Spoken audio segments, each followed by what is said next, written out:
Welcome to Desire. This time on Desire, we find out why the devil wears Prada. Paris celebrates an all-night arts extravaganza. We travel back in time on some very luxurious airplanes. And we can look but not touch the world's most expensive cigar. But first, this little gem is a 603-carat diamond. It's called the Lesotho Promise and named after the country in which it was found.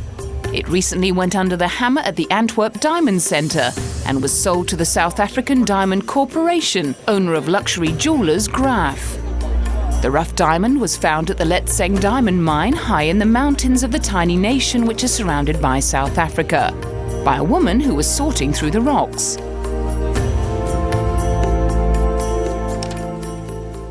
The tender has been won by the South African Diamond Corporation, and the bid was $12,360,000 US. The 10th largest white diamond ever to be found will be cut into one large diamond and several smaller stones, which will then be sold. We tend to think that we're going to have a large heart shape coming out of this stone, plus numerous other large stones, and of course smaller satellite stones. The largest stone, we don't know yet the outcome, but we estimate it's going to be a historical stone.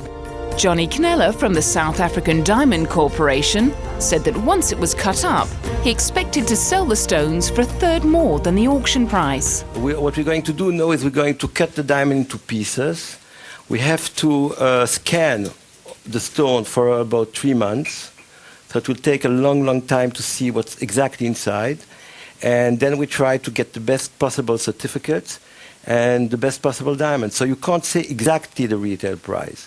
But we hope it's going to be over the 20 million. The diamond sorters, a black woman, went into the room and put her hands into the glove box. And she opened up the compartment, and this jewel that you see over there fell out in front of her. As reported to me, she started screaming, and the rest of the staff thought she'd been electrocuted. And they ran in there to see if she was okay, to be confronted with the Lesotho Promise.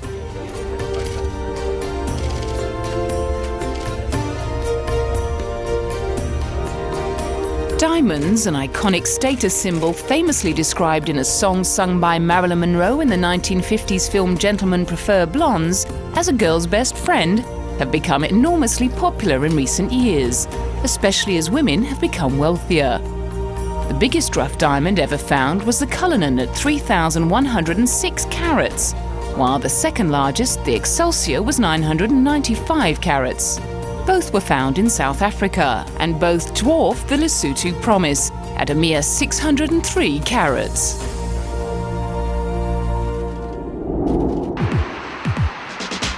Dubai is fast becoming a very desirable destination for art collectors and enthusiasts chasing the rare opportunity to own classic pieces of art.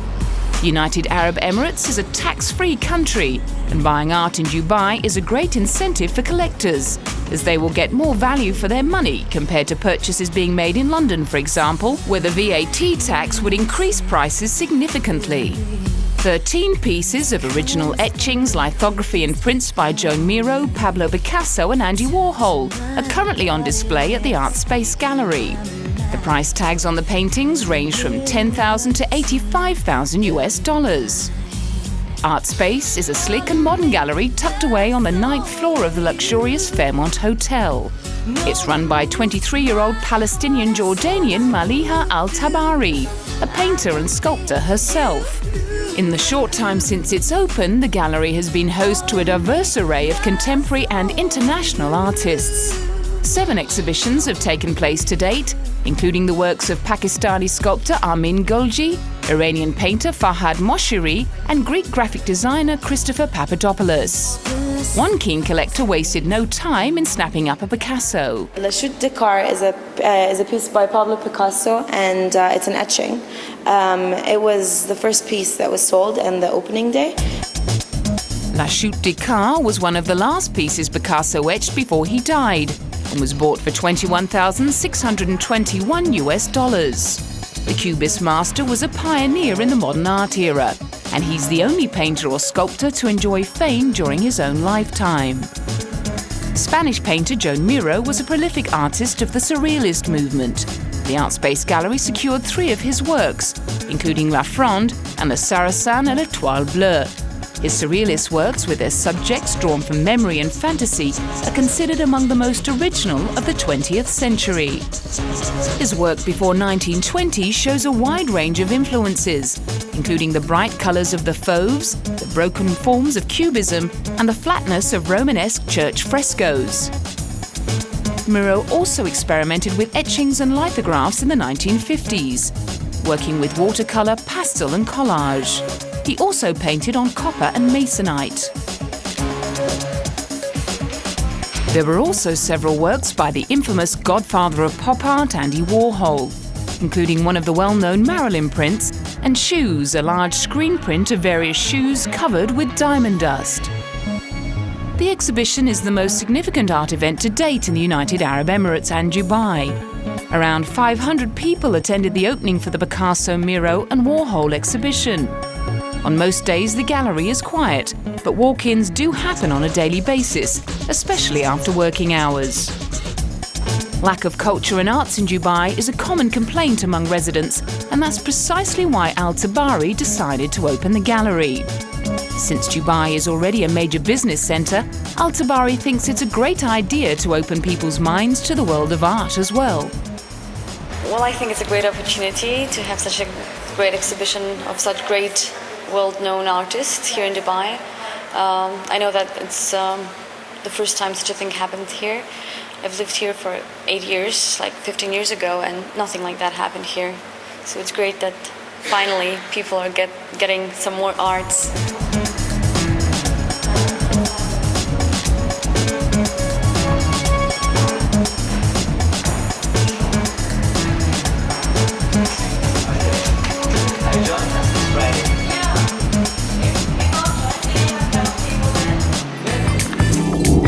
Coming up next, Prada.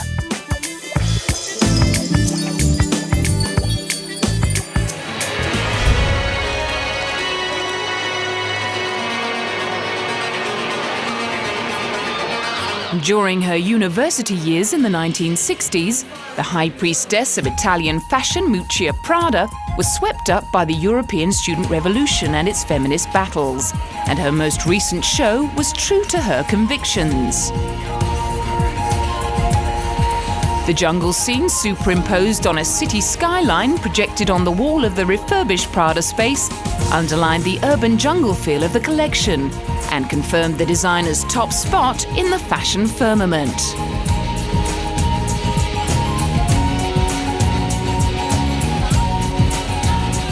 Young warrior women, head covered in knitted helmets and heavy-duty platform shoes on their feet, marched down the catwalk in hooded jackets, belted coats with fur arms, and dresses trimmed with patches of fur, as well as woolen bras worn on the outside of an outfit like a breastplate. Colours ranged from grey to charcoal to black.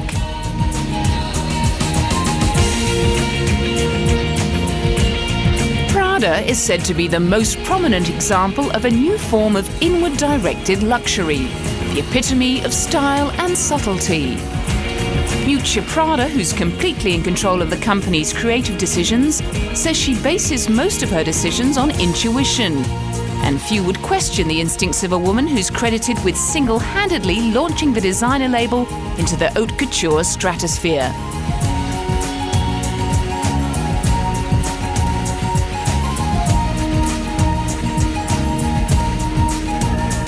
Born in 1949, she's the granddaughter of Mario Prada, who founded the company as a manufacturer of leather bags in Milan in 1913. Despite her heritage, She was reluctant to enter the family business, being a fully paid-up member of the Communist Party and a champion of women's rights. But she was persuaded to take over the reins in 1978, after completing a PhD in political science. She proved her worth in 1985 by designing a new line of black, unlabeled, hard-wearing and finely woven nylon handbags that found their way onto the shoulders of the fashion cognoscenti and into the wardrobes of Jerry Hall and Marie Helvin. Priced at over $500 a piece, the bags quickly spawned a counterfeit industry, which made the real thing even more desirable. Her first big catwalk triumph came with her autumn-winter collection in 1989. The simple lines of her designs jumped out from the overly sexual designs of other major designers, and one fashion journalist attempted to define the new style by describing Prada's clothes as uniforms for the slightly disenfranchised.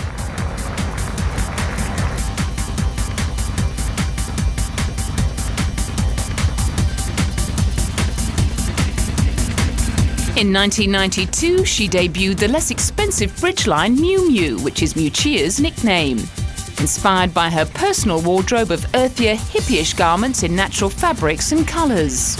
Clean and stylish designs, fine materials and exquisite craftsmanship conspired to win Prada a Council of Fashion Designers of America International Award in 1993.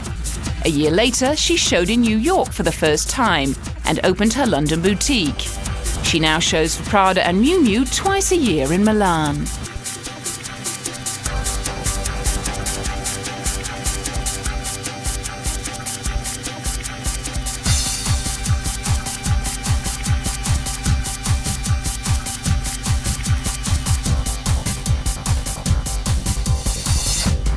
As well as making ground in menswear, she's created ethereal Oscar gowns for the likes of Uma Thurman, and is reported to be overly fussy about each detail of her design. But what many fashion journalists believe sets her apart from the rest of her peers is her disregard for the rules of fashion. And while most designers will choose to design with materials they like, Prada will often choose a colour such as turquoise that she despises, just to feel the rush she gets out of designing something beautiful from it. Famously private, she has few celebrity friends and lives in the apartment she grew up in, but she never fails to impress with each season's collection. Julie Gilhart, the fashion director of Barney's, recently issued this warning to aspiring fashionistas. If you want to know what a season is about, you don't miss the Prada show. Paris has lived up to its nickname, the City of Light, by ushering in its 5th annual Nuit Blanche, an all-night cultural extravaganza. Thousands of people flock to the Place de la Concorde to admire the fountains bathed in blue light, with the obelisk and a very glittering Eiffel Tower in the background. The Nuit Blanche, which translates as White Night, is billed as an evening of cultural discovery. Everything stays open, from museums and libraries to monuments, places of worship, tourist sites, cinemas, parks, gardens, hospitals, even swimming pools. Some 1,000 artists also participated in the event, displaying their artistic and cultural works until dawn. The event was dreamed up by Paris's flamboyant mayor Bertrand Delano and his aides, as part of a wider plan to liven Paris up with entertaining festivals and playful initiatives. It joins Paris Plage, which transforms a section of the Seine riverbank into a sort of man-made beach for summer, complete with deck chairs and palm trees. It's hoped the two projects will also help squeeze cars off inner-city roads by enlarging bus and bicycle lanes.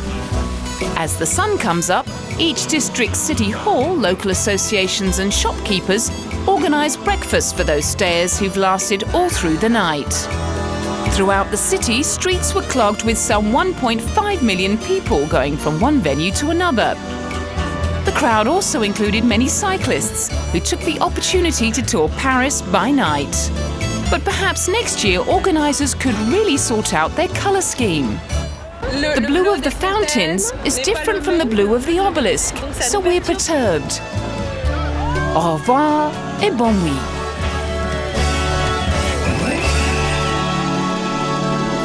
Coming up, a luxury cruise through time.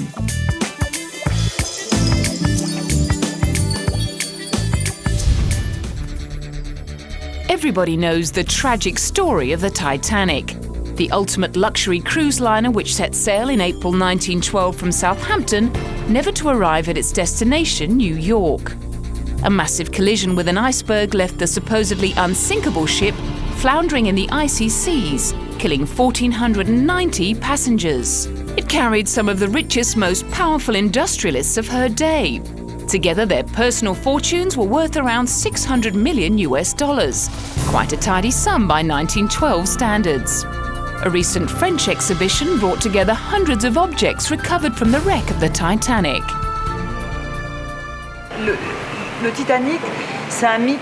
The Titanic was a myth before its maiden voyage. There was the journey, then the catastrophe, and this superb, you could say sublime tragedy. And so afterwards, the myth has carried on. The artifacts in the exhibition were recovered by more than 6 expeditions between 1987 and 2000 to the wreck of the Titanic. In excess of 6,000 objects were recovered, all of which underwent a thorough process of conservation to ensure that they won't be harmed by air after lying on the bed of the ocean for such a long time.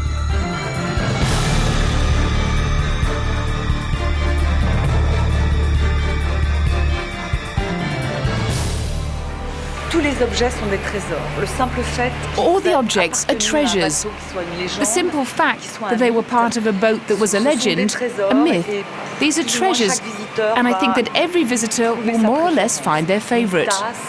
A cap, a pair of glasses, a sheet of music, a magnificent, beautiful piece of remains, like the porthole that was found in the first expedition. Everyone will find their thing, I think. Despite knowing the whereabouts of the Titanic ever since it went down in 1912, its location 2.5 miles under the sea and 400 miles off the coast of Newfoundland made it impossible to reach until 1985. It wasn't until then that scientists and researchers were able to confirm what really happened on that fateful night. Debris falling out of the ship was strewn over 1/2 mile across the seafloor, and the Titanic itself had snapped in two. In addition to the wealthy and middle-class passengers, she carried poor emigrants from Europe and the Middle East, seeking economic and social freedom in the New World. It was a boat which had to evoke luxury, even for third-class passengers, even for the more modest people, whether they were returning to their country or traveling to America in the hope of making their fortune. The Titanic sank within 3 hours of hitting the iceberg, and only a few survivors lived to tell the tale of the tragedy. The exhibition's centerpiece is a clock showing 11:30, exactly an hour before the fateful collision.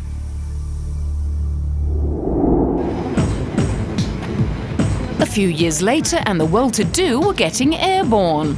The Airworld exhibition at Amsterdam's Stedelijk Museum, organized by Germany's Vitra Design Museum, shows the development in design and architecture of passenger airplanes dating back to the early days, when flying was an extravagant and luxurious adventure.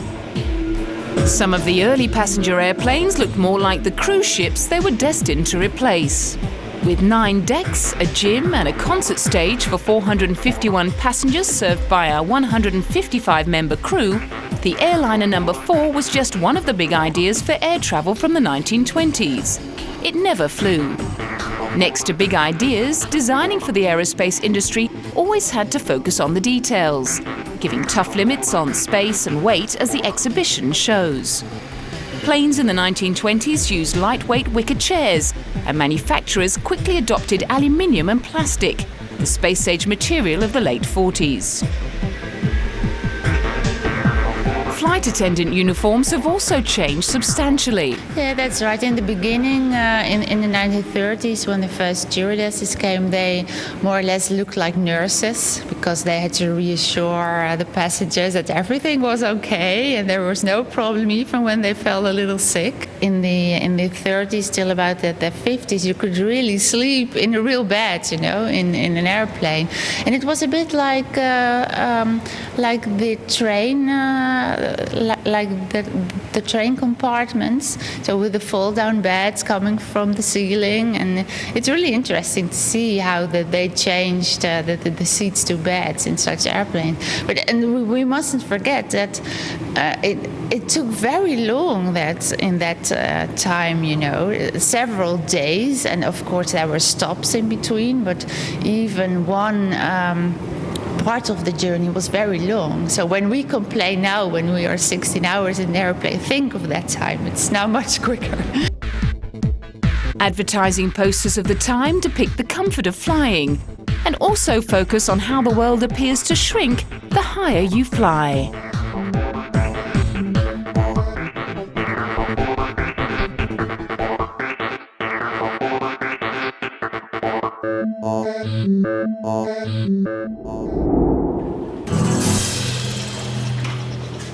It's the world's most expensive cigar. $440 each, and it only comes in boxes of 40. But is it the best? Nobody knows because no one has smoked one. The Cuban Havanas from the Cohiba brand are so precious that no one has actually lit one yet, although the blend was tested before the cigar went into handmade production, according to Norma Fernandez, the torcedora or cigar roller for the El Laguito factory in Havana. The cigar was launched in Spain by Altadis, the exclusive importer of Cuban cigars into Spain. When they say handmade, they mean it. In this case, there were only 2 hands involved, and they both belonged to Norma. She rolled all 4,000 cigars in the limited edition. Es un cigarro tan exclusivo y que está ahora mismo en It's such an exclusive cigar that it is only now starting to be distributed. And because of its high price, just a few people will have the opportunity to get access to it. Muy pocas personas, desgraciadamente, van a tener acceso a él, ¿no? Norma also had the honor of deciding on the tobacco blend to be used, which was designed to honor 40 years of the Cohiba brand. Keeping the production line of Cohiba, as the Behica is another Cohiba. I wanted to give it a little bit of tone, aroma, and strength. And that's what I did. But I'm not going to reveal the formula to prevent any leaks. Norma has been doing the job for 39 years, and amidst to smoking cigarettes and the odd Cohiba panatella, she was selected from the senior rollers for this special task. The Cohiba Behica, named after a tribal chief of Cuba's indigenous Taino tribe, can only be bought in special humidors. $18,860 for the 40 cigars may seem a lot of money, but maybe not for someone who can appreciate this delicate blend of the world's most selected tobacco leaves. Next time on Desire, we celebrate a festival of orchids. We dive into the 4 seas of priceless diamonds. We scour the fair for the pick of luxury gifts and step into the hotel of the future.